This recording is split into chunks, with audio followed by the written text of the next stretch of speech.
Muy buenos días, bienvenidos a la edición número 14 de la Vuelta al Ruedo. Hoy jueves 4 de junio de 2026. Hoy vamos a seguir hablando de toros, como no puede ser de otra manera, y vamos a seguir hablando de toros y su relación con el resto de artes. Y hoy vamos a hablar de la relación de la pintura con los toros y los toros con la pintura, que es una relación muy estrecha y de muchos siglos y de mucha importancia. Piensen en la importancia que tiene la pintura con el toro, que incluso llega a tener que denominarse o llegar a celebrarse corridas de toros con referencias a dos grandes pintores que lo hicieron y se interesaron siendo grandes aficionados por la tauromaquia. Y tenemos corridas goyescas y corridas picasianas, de dos grandes artistas como fueron Goya y Picasso, y esa relación tan estrecha que llega hasta nuestros días. Pintores contemporáneos que algunos comparan, como el Goya de nuestro tiempo, que es Eduardo Naranjo, también es un gran aficionado y también ha conseguido retratar, ha conseguido reflejar esa afición en su grandísima obra. Hoy tenemos un invitado a través de nuestras pantallas. Lo podrán también escuchar aquí en RCE, la Radio Catalana de la Cultura y el Deporte, en el 106.9 de la FM. Y hoy me acompaña en el estudio nuestra compañera, que es la que lleva todas las redes del programa y de la Federación, Miriam González. Miriam, buenos días. Buenos días, Paco. Gracias por estar aquí e invitarme nuevamente. Colaboradora habitual, porque no solo es quien lleva las redes, sino que también es periodista y cada día un poquito más aficionada. Tenemos también pendiente de que pueda conectarse un gran pintor, que lo es y lo conocerán ustedes por ser pintor de batallas. Pinta muchos guardias civiles, pinta muchos tercios de aquellas guerras de Flandes y otros conflictos de la infantería española, que es Augusto Ferrer Dalmau, pero no sabemos si todavía podremos contar con él porque se encuentra de viaje. Será sorpresa. En el extranjero. Lo intentaremos hasta el último minuto. Dicho esto, pues vamos a también hacer un especial recordatorio.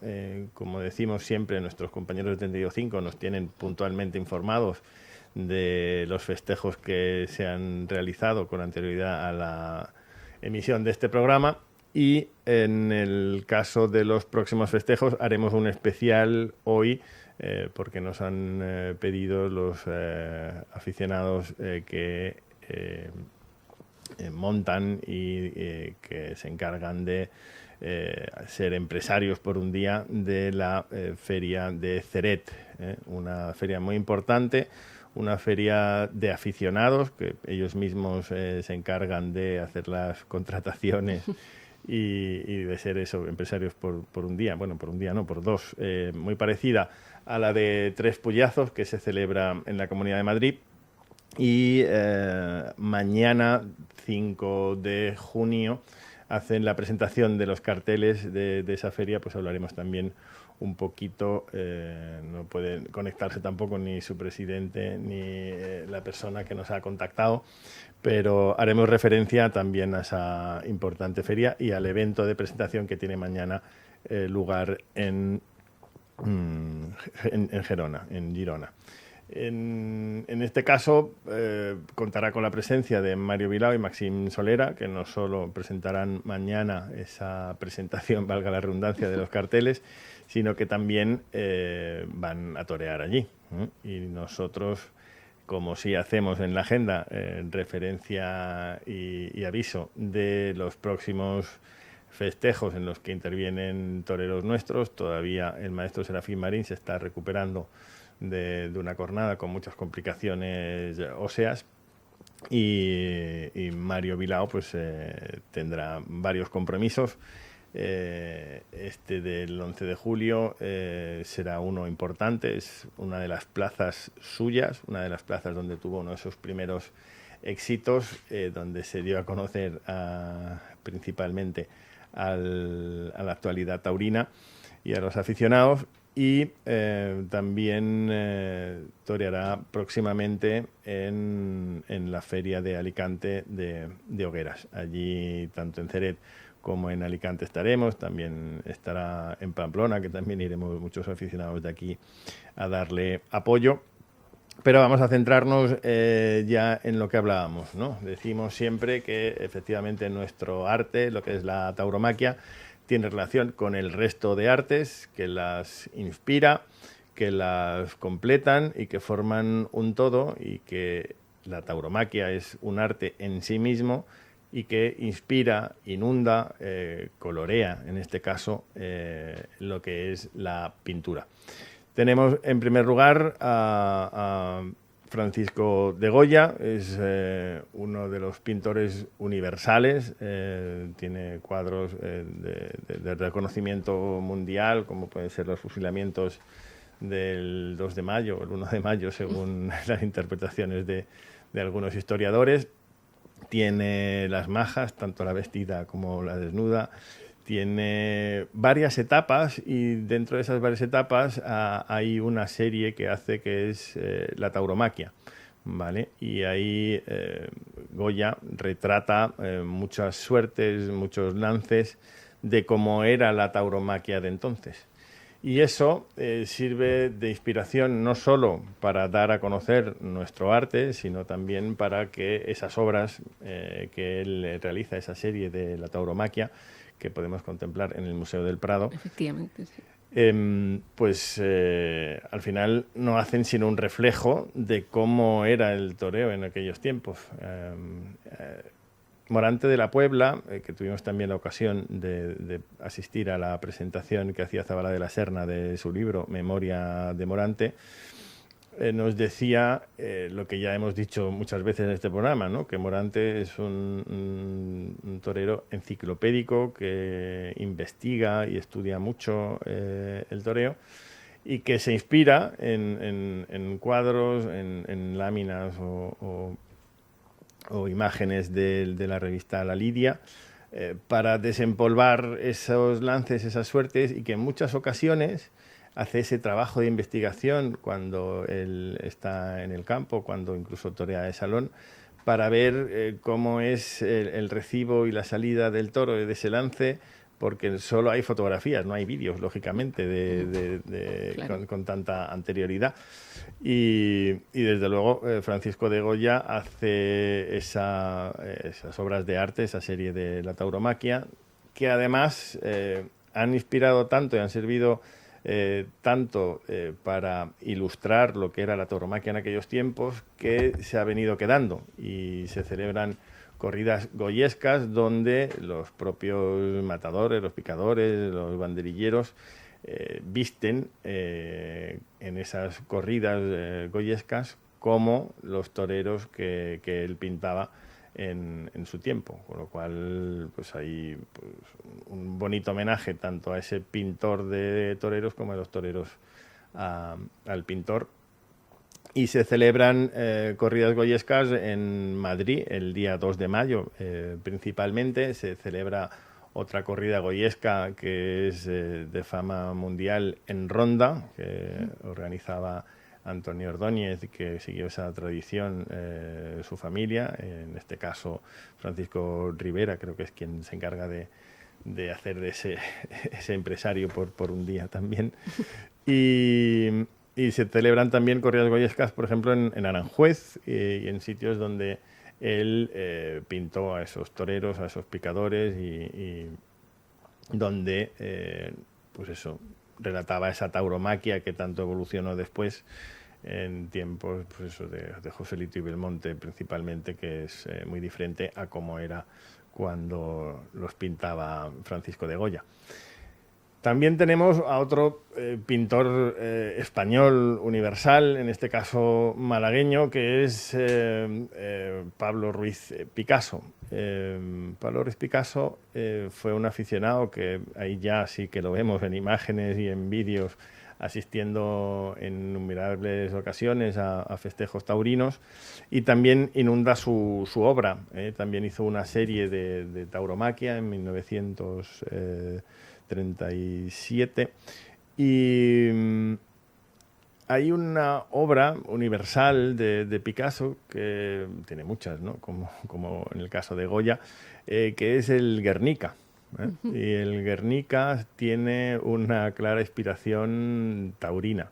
Hay muchas ideas, unos que sostienen que el cuadro se llamaba Guernica y que era un encargo de la Segunda República a Picasso para retratar los horrores del bombardeo de la Legión Cóndor de la aviación alemana sobre la ciudad vasca de Guernica,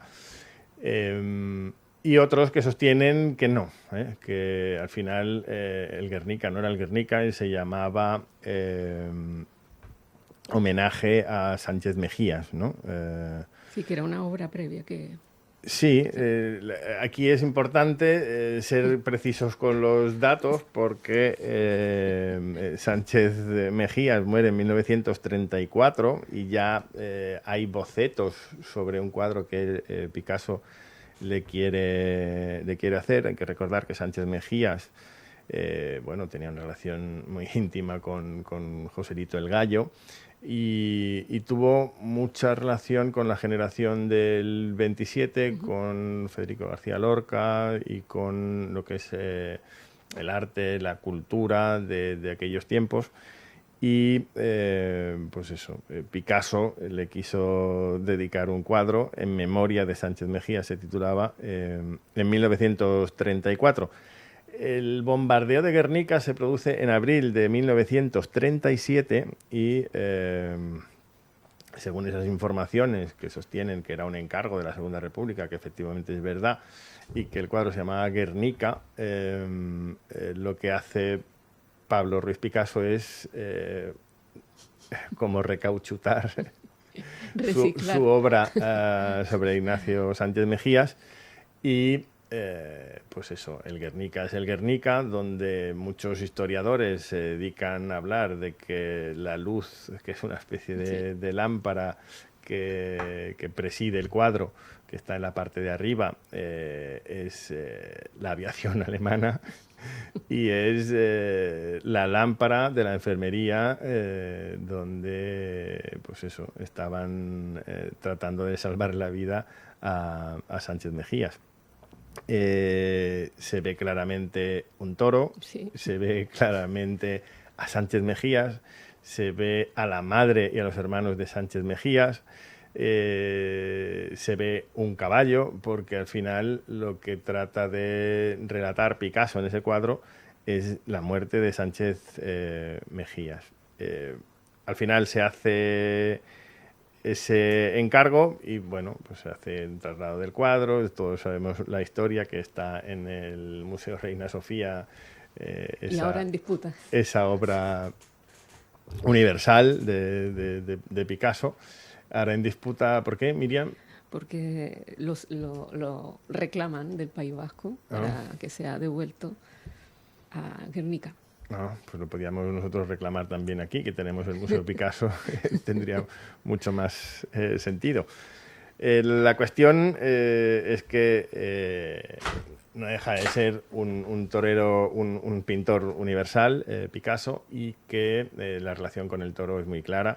Sí, en toda su obra, no solamente en el Guernica. Claro, sí, en toda su obra se ve, y que también incluso ha llegado a dar nombre a unas corridas que hacen homenaje a los toreros que él pintaba y cómo los pintaba él.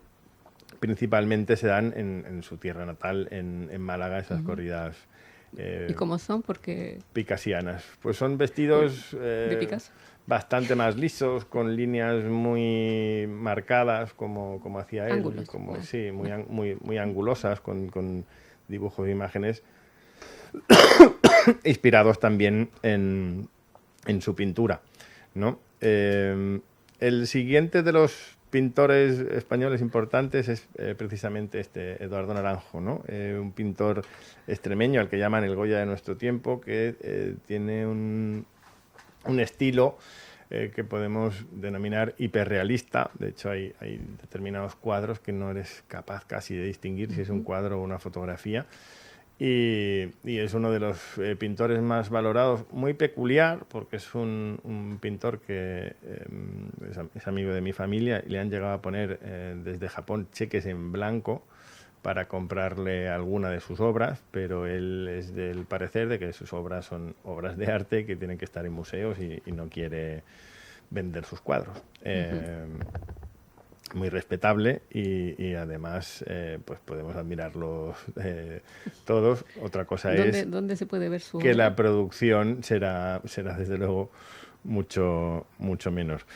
Y por último, tenemos ese reto, vamos a ver si podemos contactar hoy con él y si no lo haremos en próximos programas. Tenemos a otro pintor español muy valorado que es Augusto Ferrer Dalmau, que ustedes conocerán por su obra que se caracteriza por un marcado carácter militar.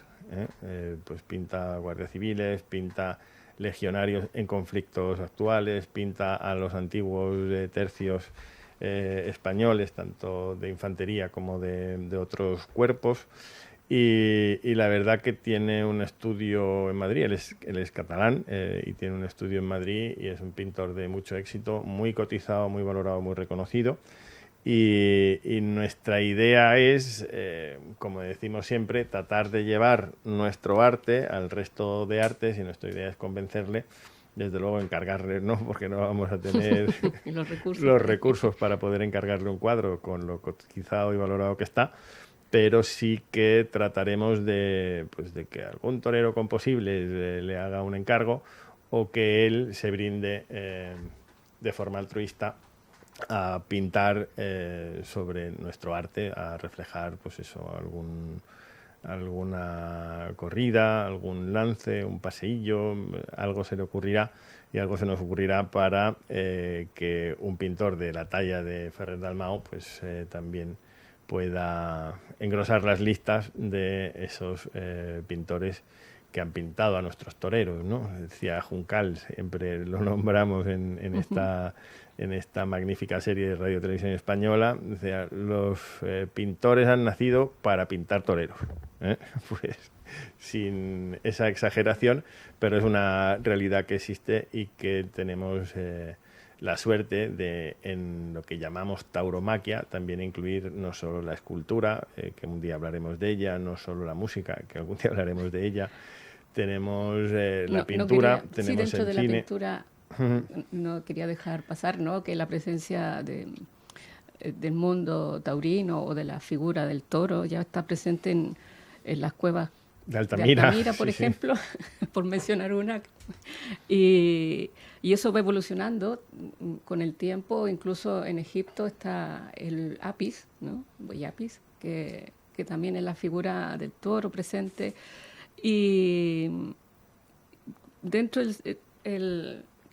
todo esto evoluciona a la lidia, ¿no? Dentro del registro pictográfico, artístico, tenemos el mito del Minotauro, ¿no?, que ya deja constancia de la lidia, por decirlo de alguna manera.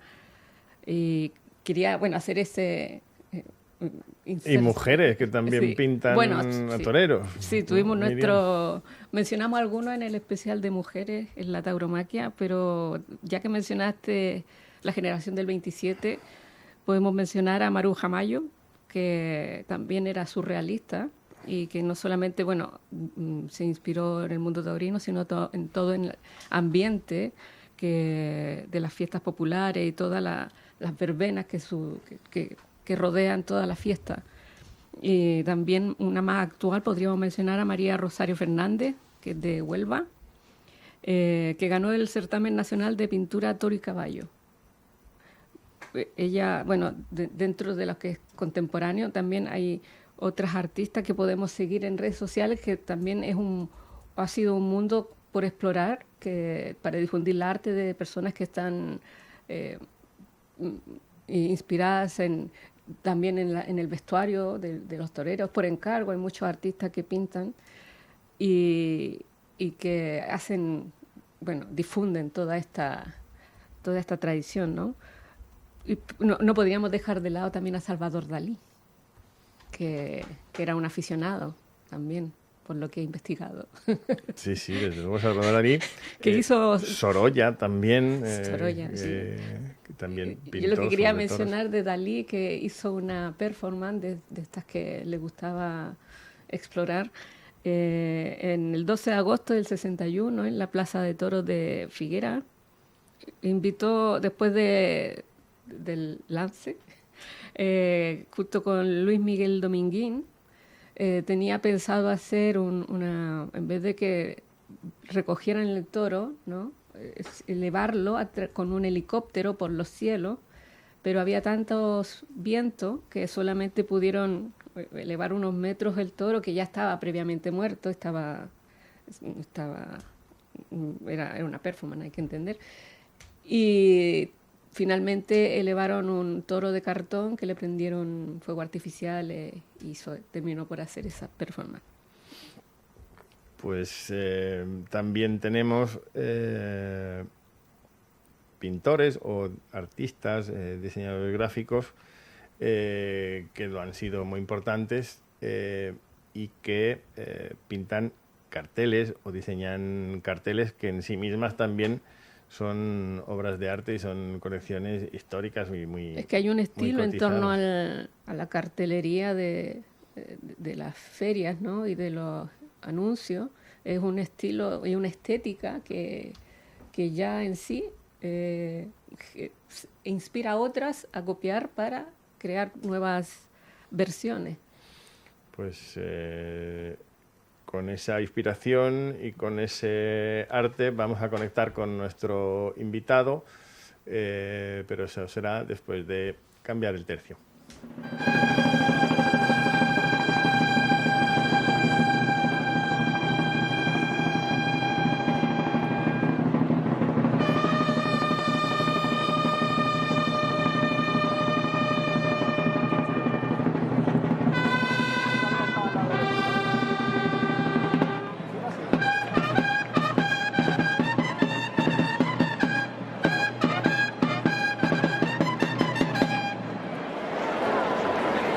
Como te he dicho yo, cuando hicimos el reloj en las 6, empezaba. No se ve el tuyo, ¿ves? El mío tiene 5. Y el mío está peor. Pero mientras que no marca que... Pues como decíamos, tenemos hoy a un invitado que es reconocido en toda España y también es profeta en su tierra. Este mismo año pasado, el 25, la Federación de Entidades Taurinas de Cataluña le otorgó un premio a su labor por esa representación que hace de carteles de toros, con mucho arte y mucho acierto, y es catalán. Él es Iván Estupiñá y lo tenemos conectado por el Berguedà, que es donde reside. Buenos días, don Iván. ¿Qué tal? Buenos días. Un placer estar con vosotros. Pues el placer es Buenos mutuo días. y nuestro agradecimiento por conectarte y estar hoy con nosotros hablando de arte, que hemos hablado de pintura, de grandes pintores, que al final siempre sostenemos eso, que la tauromaquia es un arte que además inunda el resto de artes como son la pintura, la música, la escultura. Y en este caso, pues es un placer y un privilegio contar contigo, que como diseñador gráfico, más que pintor, pues te han encargado numerosas obras que nosotros, aunque a ti no te guste, lo consideramos obras de arte, que son los carteles de toro. En la promoción del programa ya poníamos uno tuyo sobre Mario Vilau. ¿Cómo llega un diseñador gráfico a ser pues alguien reconocido en el mundo del toro, contratado en el mundo del toro para hacer carteles de toros? Iván. Pues la verdad es que no te lo sé explicar porque era bastante complicado llegar a donde hemos llegado ahora, ¿no? Primero porque la cartelería taurina hace relativamente poco estaba como olvidada, o no se valoraba tanto como épocas pasadas. Y bien, sobre todo yo creo que en mi caso llegó porque antes que ser diseñador o ser artista, bueno, cada uno le puede llamar como quiera, soy aficionado. Entonces, había una necesidad de expresar eso de alguna manera. Fíjate que en el mundo del toro hay numerosas profesiones que giran en torno al toro, ¿no? Que yo creo que es un poco la frustración de no poder ser toreros, ¿no? Estamos aquí haciendo un programa de toros, en la radio está el acomodador, está el torilero, está todos las personas que por suerte o por desgracia Dios no nos ha elegido para podernos poner un plazo de luces, ¿no? Entonces, creo que esa pasión y esa necesidad de formar parte del mundo del toro, de la forma que sea, hace que al final, pues en mi caso, mi pasión salga por el lápiz, ¿no? De alguna manera para poder decir que formo parte de algo tan grande como es la tauromaquia, ¿no? Y un poquito, pues, de forma espontánea es como sale, y aquí estamos. Pues muy bien, al final yo sí considero que es la afición la que al final te acerca al mundo y formas parte de él, ya siendo aficionado, porque es una de las partes fundamentales para que la fiesta continúe. Sin aficionados y sin afición, pues no habría espectáculos, no habría nadie que pagase la entrada, no había nadie que visualizara las corridas cuando las televisan en abierto. Y ya formamos parte, ¿no? Y además formamos parte activa. Yo siempre lo digo. Cuando uno va a una plaza de toros, yo me llevo 5 pañuelos a la plaza de toros, pero normalmente la gente lleva uno. Bueno, en Madrid por lo general suelen llevar 2, el blanco y el verde. Pero somos parte activa del propio espectáculo. A diferencia de otros, cualquiera otro espectáculo, el público, siendo las corridas de toros un espectáculo muy democrático, tiene capacidad para decidir. Quién triunfa o no lo decide el público con su valoración. La primera oreja que se concede a novilleros o matadores de toros lo decide el presidente, desde luego, es quien otorga el premio, pero reglamentariamente decidiendo si hay mayoría de pañuelos en el tendido solicitando ese premio. Con lo cual es una cosa muy democrática. Tenemos capacidad de incidir y decidir sobre lo que estamos viendo. Podemos protestar ese toro, sacar ese pañuelo verde, donde pues muchas veces, y también habría que unificar criterios. Fue interesantísima una comida que tuvimos con Matías, el presidente de la Plaza de Toros de Bilbao, que organizaba UTIAC el sábado pasado y en el restaurante Tres Encinas, y nos decía eso, que él es el único presidente de Bilbao y que el criterio es el suyo, pero en otras plazas donde se producen más festejos, pues se necesita tener varios equipos presidenciales, y según quien te toque, pues será más fácil que te den una segunda oreja o más difícil, o que valore e interprete si hay mayoría en el tendido o no, como nos pasó con Mario Bilao en la Plaza de Toros de Valencia, donde hubo una petición mayoritaria y no fue atendida por la presidencia. En cualquiera de los casos no es frustración, es esa pasión, ¿no? que nos acerca, pues, a nosotros a hacer un programa de radio y hacer muchas más cosas, pero no tiene precio. No es, entiendo, Iván, tu principal dedicación, ¿no? Es como un complemento. Sí, yo tengo una empresa que se dedica a todo el tema de diseño gráfico y demás, pero esto realmente uno no lo hace por dinero. Obviamente pues hay una recompensa económica y hay una profesionalidad detrás de ello, pero en ningún momento cuando yo empecé a hacerlo mi mi objetivo era el, el vivir de ello. Podría hacerlo, pero prefiero tomármelo como algo extra y que al final el tema económico sea lo de menos, porque cuando el dinero toca ciertas cosas lo pudre, ¿no? O lo baja, digamos. Entonces, bueno, yo lo hago porque me sale, porque si no me lo pidieran los empresarios lo haría igual, como lo hacía al principio, y es mi manera de estar vinculado al mundo del toro. Entonces, como te digo, que venga una recompensa económica o que venga un reconocimiento detrás, pues bienvenido sea, pero no es la motivación principal, ¿no?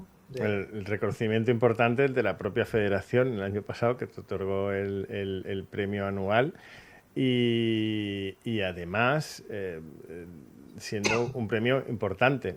Piensa no solo en los que ya lo habéis recibido, sino en los que quedan por recibirlo. El siguiente será Morante de la Puebla. Con lo cual, pues eso, es un reconocimiento importante, y más en tu tierra, de la propia Federación Catalana. Sí, fue un día muy bonito. Aparte, la afición catalana, bueno, creo que no debemos, pero hasta el día de hoy nos conformamos con muy poco, ¿no? Y el poder hablar de toros en tu tierra pues, con gente que vive en las calles cercanas a ti o en el territorio cercano, pues parece una cosa muy, muy normal y muy natural cuando sales de nuestra tierra, ¿no? Hablar de toros y que no te miren mal. Y bueno, aunque creo que cada vez pasa menos, la gente ya ha perdido ese miedo. Pero bueno, es bonito, ¿no? Juntarte con tu gente y pues eso, hablar de toros y esta labor tan difícil que hacéis, tanto Lorena pues como tú ahora, que te doy la enhorabuena. Pues al final pasas un día bonito y, hombre, algo más bonito que ser reconocido tu trabajo y tu trayectoria pues en tu tierra, pues no tiene precio. Uh-huh. Hola, Iván. ¿Qué tal? Buenos días. Buenos días. Quería preguntarte sobre tu inspiración, si es que tienes un motor inspirador o artistas que te influyan en tu obra. Bueno, todos conocemos por los pintores, los artistas que habéis mencionado, ¿no? Sobre todo, a pesar de que mi obra es muy diferencial de Goya, no me querría comparar, o de Picasso, de Miquel Barceló, Miró, etc. Es verdad que bebo un poco de ellos, pero sobre todo lo que me inspira es el toro, o sea, ese animal que amamos.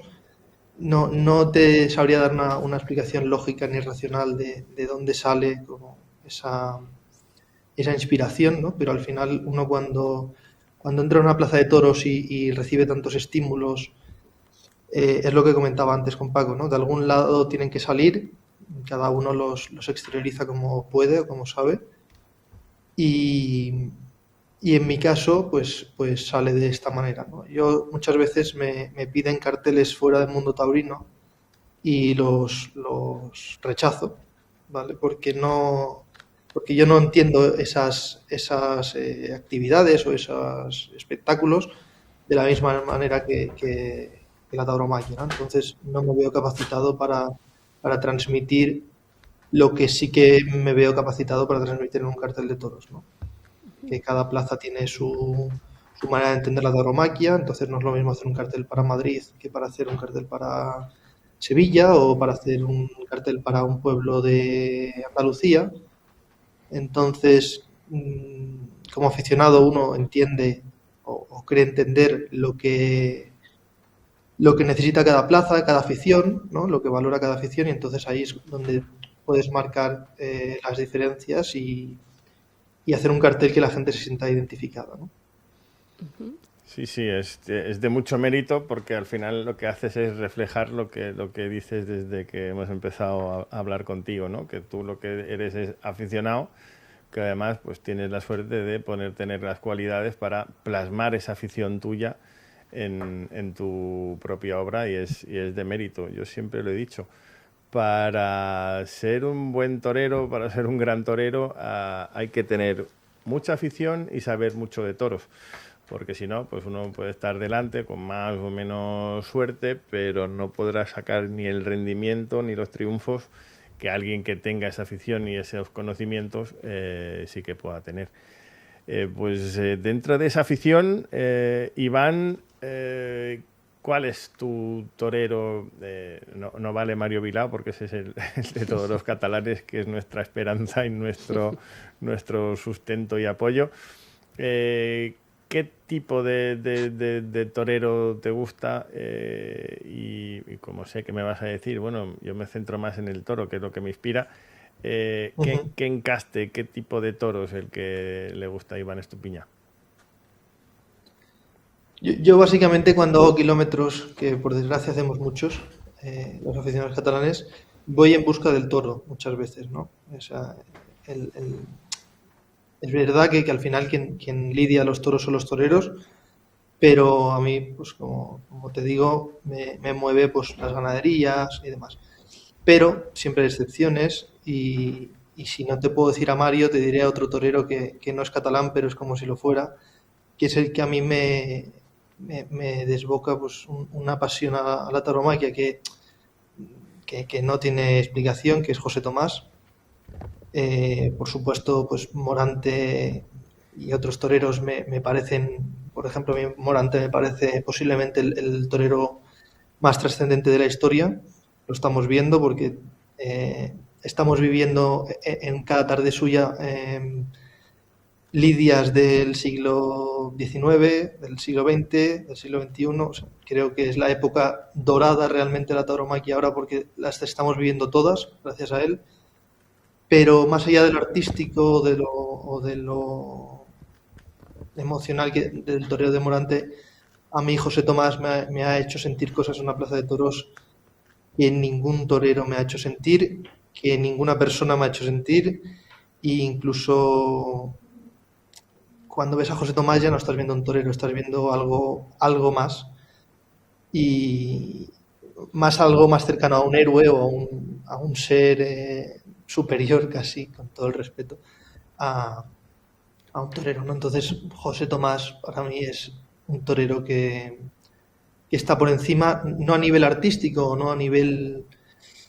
No te lo sabría explicar, ¿no? Pero es algo que trasciende y que no tiene mucha explicación, la verdad. No hace falta que me lo expliques porque coincidimos al 100%, al mismo pie de la letra y como lo has expresado. En mi caso yo tengo que añadir siempre a Joselito y a Curro Romero, que como José Tomás pues ya no están en activo, pero coincidimos y al final... Bueno, pero y al final eso, sí. Que me dice José Tomás, Curro, etc. Son toreros que no vemos en las plazas, pero su legado es tan fuerte, tan trascendental, que sigue habiendo aficionados en las plazas que se hicieron aficionados o más, por ejemplo.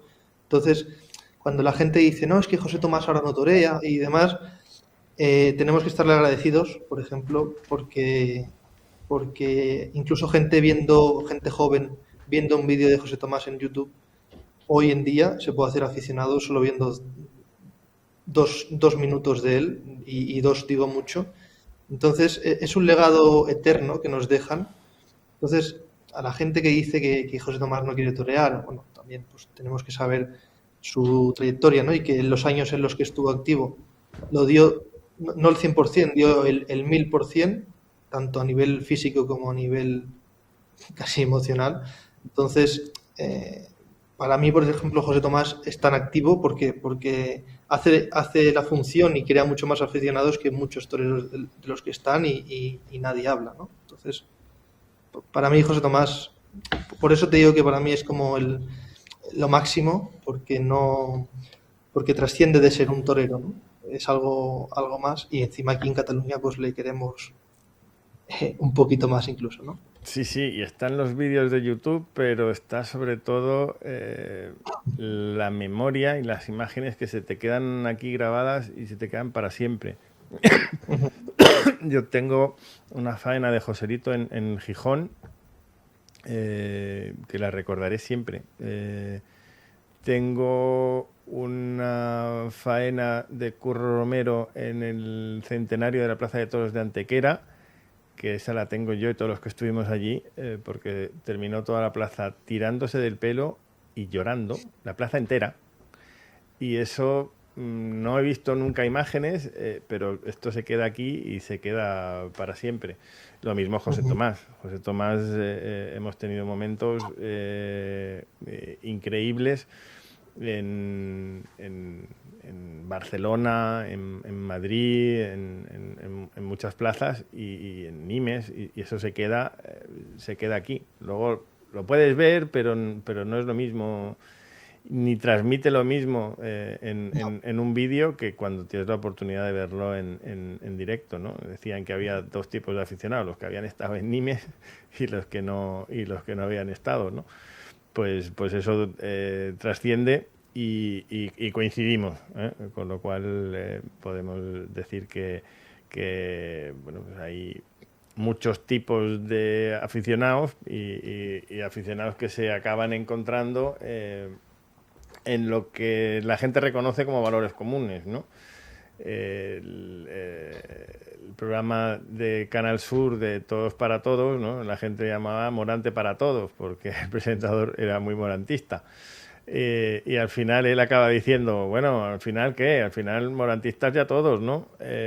Porque a mí siempre había sido un torero que me haya gustado mucho, pero claro, en 30 años de alternativa pues hay muchas evoluciones y hay que reconocer lo que dices, ¿no? Que es un torero enciclopédico que estudia, que investiga, que desempolva suertes de antes y que las interpreta y las hace suyas. O sea, que no es que las copie y diga, pues voy a hacer esto. No, lo interpreta, lo hace suyo y le da su duende y su magia personal.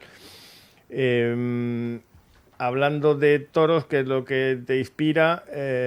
Toros bonitos son los de Pablo Romero, son los de Prieto de la Cal. ¿Cuál es el toro que trata de inspirar a Iván Estupiñán? Bueno, el toro en su mayor expresión y creo que como lo reconocemos todos, el toro bravo, íntegro y que transmite lo que tiene que transmitir un toro, ¿no? Hay algunas plazas que sale un toro, pues que con todo el respeto del mundo, ¿no? Pero es un toro que da casi más pena que miedo. Obviamente no estamos delante y entonces desde la tele o desde el tendido se ve todo mucho más fácil, ¿no? Pero yo, por ejemplo, cuando voy a Ceret o voy a plazas así, que son bueno, Ceret es también posiblemente la plaza preferida, ¿no? de los catalanes, porque es casi nuestra, con todo el respeto a ellos. Y muy cercana Tuve también. salir... ¿Perdone? Y muy cercana también. Al final, Sí, que claro. cuando queremos ver toros, tenemos que coger el coche, el avión o el tren, y está cerca. Totalmente. Entonces, cuando tú ves salir en Ceret, por ejemplo, el toro íntegro, con esa presentación y esa fuerza, ese miedo, ¿no? que transmite, que tú estás en el tendido y te da miedo, ¿no? cuando se arranca. A mí eso es lo que me inspira. El toro que transmite, creo que es el único animal que transmite esa fuerza y bien, creo que es como debemos pues, interpretar y sobre todo ver siempre al toro, ¿no? Obviamente cada plaza tiene su categoría, pero a mí me inspira, no es que me inspire, es que me emociona cuando veo un toro o cuando lo veo en el campo, o sea, esa belleza que tiene, para mí es el rey, ¿no? de esto y obviamente es mi animal favorito por lo que transmite y creo que es un animal totalmente diferente al resto y bueno, es un amor profundo hacia él.